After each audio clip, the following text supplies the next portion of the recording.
Flag saying he wanted to kill students who bullied him and left him unsupervised. Her trial is set for April. whio.com again. 24 delays for tomorrow. You have to think that number is going to increase based on what's happening. Yes, I anticipate that we are going to see more and more delays, perhaps not as many cancellations. I think we need those extra 2 hours for the crews to get out there, the sun to come up, to help improve those roads so that kids can get to school safely. And as I'm looking at our weather cameras across the Miami Valley, it is pretty clear as to why we're seeing those delays. There is a live look in Troy at the Troy Public Square. Not only is the snow still coming down in spots, but you'll notice that the streets, which earlier on this evening were clearer, more just wet roadways, have begun to take on that snow, and what is wet is likely starting to refreeze and become a bit icy tonight. So as we head through the night, we'll be dealing with conditions deteriorating. When we look at our road surface temperatures and conditions across the Miami Valley, a lot more indications that we have icy roads and icy spots. A few of those up in Clark County along Interstate 70 near South Charleston, icy spots here in Montgomery County, as well as off to our west in portions of Door County near Arcanum, as well as in Preble County and northern parts of Butler County. Temperatures themselves are falling back into the 20s, and the pavement temperatures are too. You can see icy spots as well in many locations up across the north. Now, because of the snowfall that has come down in the northern part of the viewing area, a little bit more than to the south, we have a winter weather advisory that's still in effect until 4 o'clock in the morning tomorrow for Logan, Shelby, Auglaize County, Mercer County, Darke County, and Randolph County as well. If we start to see more areas creating dangerous black ice conditions, we may see this advisory expanded, so we'll keep an eye on that through the night as well. Live Doppler 7 radar, snow showers stretching through the heart of the Miami Valley, pretty much north and south on I-75 at this point in time, and you'll see those deeper blues near Sidney, Troy, back into eastern Darke County towards Greenville and Arcanum, stretching through Englewood, portions of the Dayton Metro, Miamisburg, and into Middletown. This is where we're seeing that enhanced snowfall. That's one little band that's moving through. We'll have a secondary band that's coming in right behind it as winds have turned out of the northwest and are really creating those lake effect snow showers that are moving into the area.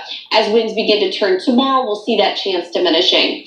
Futurecast shows that we'll have those flurries and snow showers around into the night. They're 7 o'clock in the morning, slick spots to start your day. Into the afternoon, we'll see another little batch of snow showers that move in after the evening commute and early evening hours. There's 10 p.m., a nice burst of snow there that works through.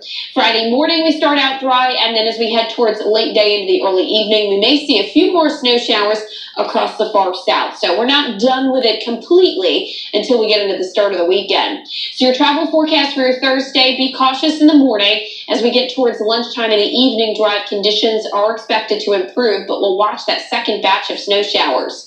Also, it's going to be windy through the night. Right now we have wind gusts up over 20 miles per hour, and that will continue not only tonight, but through the day tomorrow. And as a result of these gusty winds, as you can see still with us at 6 o'clock on Thursday, wind chills in the morning are going to be in the single digits, and in the afternoon in the teens. So cold air is on the way in for us tonight. When we take a look at the 5-day forecast, you can see we're sitting in the low 30s into the start of the weekend. We'll be drier though by Saturday.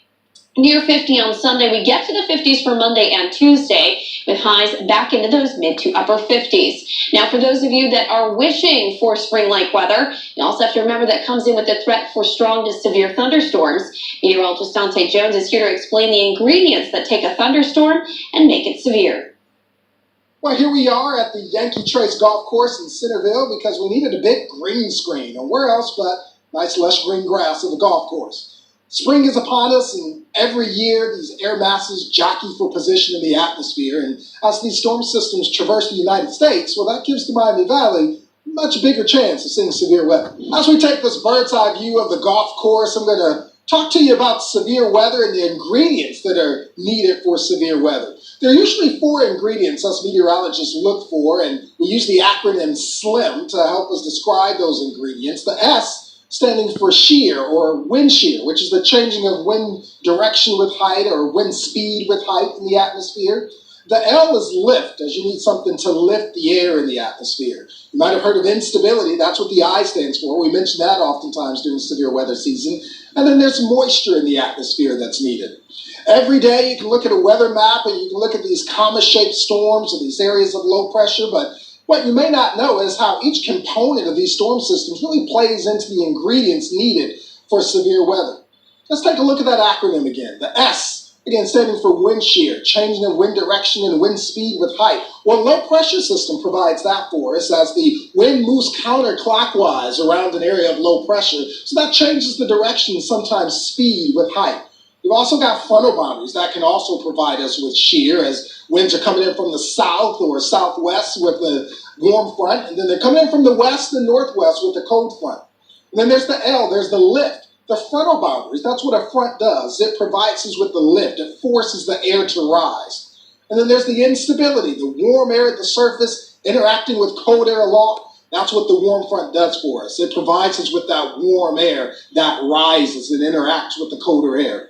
And then we've also got moisture. Well, we got a big moisture source to the south in the Gulf of Mexico that provides us with that water vapor or humidity in the atmosphere.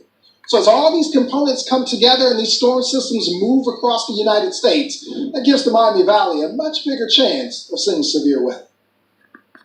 Some days I would ask myself why I'm still here, because I shouldn't have been. That is because that SUV ran her over while she was tubing last summer. Today, she showed News Center 7 how the crash changed her entire life.